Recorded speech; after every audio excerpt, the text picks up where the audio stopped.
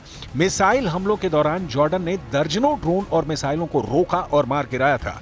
इन्हीं वजहों से ईरान भी जॉर्डन में विद्रोह को भड़कने पर अपना फायदा देख रहा है। वहीं इजराइल के प्रधानमंत्री नेतन्याहू ने ईरान के सुप्रीम लीडर अली खामनेई को विद्रोह से अलर्ट रहने की नसीहत दी है।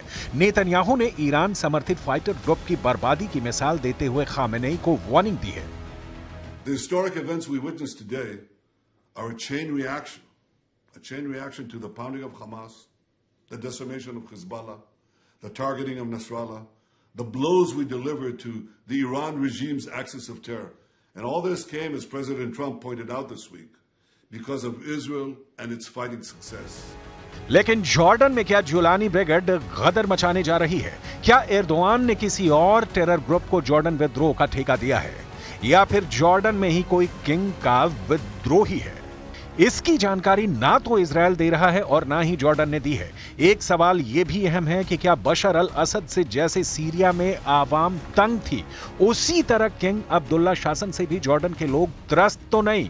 किंग अब्दुल्ला सेकंड के रिकॉर्ड्स कुछ यूं हैं। अब्दुल्ला द्वितीय साल 1999 से जॉर्डन के किंग हैं। पिता हुसैन के बाद वो जॉर्डन के सिंहासन पर बैठे। हुसैन ने मौत से कुछ हफ्ते पहले ही सबसे बड़े बेटे अब्दुल्लाह को अपना वारिस बनाया था। अब्दुल्ला हशमाइट राजवंश के सदस्य हैं। इंग्लैंड के सैंड हर्स्ट में रॉयल मिलिट्री अकादमी से ग्रेजुएट अब्दुल्ला ब्रिटिश आर्मी से जुड़े रहे थे।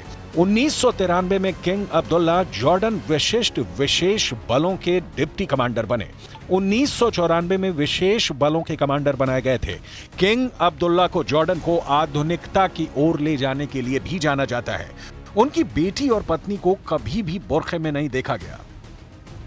बशर अल असद से किंग अब्दुल्ला की बहुत सी बातें मेल खाती हैं, जैसे विरासत में मिली सत्ता, जैसे आधुनिक सोच। लेकिन बशर की तरह जॉर्डन में उनको लेकर कोई नाराजगी जैसी बात नहीं। यानी किंग अब्दुल्ला को दूसरे देश के विद्रोहियों से खतरा है। सीरिया में इराक से भागे ISIS के लड़ाके, हिजबुल्लाह और हमास के भगोड़े फाइटर और खाड़ी मुल्कों में अमेरिका के दुश्मन, सभी फाइटर ग्रुप जॉर्डन के लिए मुसीबत बन सकते हैं। इजराइल और अमेरिका को दुश्मन मानने वाले विद्रोही गुटों में फिलहाल सबसे ताकतवर सीरिया का हयात अल तहरीर ही है, जिसने 12 दिन की लड़ाई में पुतिन को भी परास्त कर दिया है। तो क्या कमांडर जुलानी विद्रोही गुटों का संगठन बनाकर इजराइल को झटका देने की तैयारी में है? एर्दोआन का जॉर्डन विद्रोह का असली मोहरा कौन है, ये अब तक साफ नहीं है। लेकिन जो साफ है वो ये कि जॉर्डन को सीरिया बनाने का मंसूबा कभी भी कामयाब नहीं हो सकता। अमेरिका और इजराइल के रहते तो संभव ही नहीं है। जॉर्डन और अमेरिका ने 2021 की शुरुआत में एक रक्षा सहयोग समझौते पर हस्ताक्षर किए थे। इस समझौते के तहत अमेरिकी सैन्य कर्मियों और ठेकेदारों के लिए प्रशिक्षण, अभ्यास, युद्धाभ्यास की सुविधा जॉर्डन में मिलती है। अमेरिका के हथियारों की तैनाती जॉर्डन में है। इसी तरह जॉर्डन का इजराइल के साथ सैन्य सहयोग 1994 की शांति संधि से चला आ रहा है। ये तीनों देश सैन्य समर्थन के कई ट्रेलर दुश्मनों को दिखा चुके हैं। जब भी ईरान से इजराइल पर हमला हुआ है, जॉर्डन बीच में रक्षा कवच बना है। अब जब जॉर्डन में विद्रोह का डर जताया जा रहा है, इजराइल साथ देने आ गया है। इजराइल किस हद तक दोस्ती और दुश्मनी निभाता है, यह बताने की जरूरत नहीं। सीरिया से लेबनान तक, इराक से यमन तक के बारूदी बियाबान नेतन्याहू के क्रोध को बयां करते हैं। बारूद के ढेर पर बैठकर इजराइल सभी दुश्मन देशों को अकेले धुआं धुआं कर दे रहा है, तो उसके पीछे सुपर पावर अमेरिका है। खाड़ी देशों का घोषित आका कहा जाने वाला अमेरिका इजराइल के दुश्मनों की बर्बादी की एक नई बिसात भी बिछा चुका है।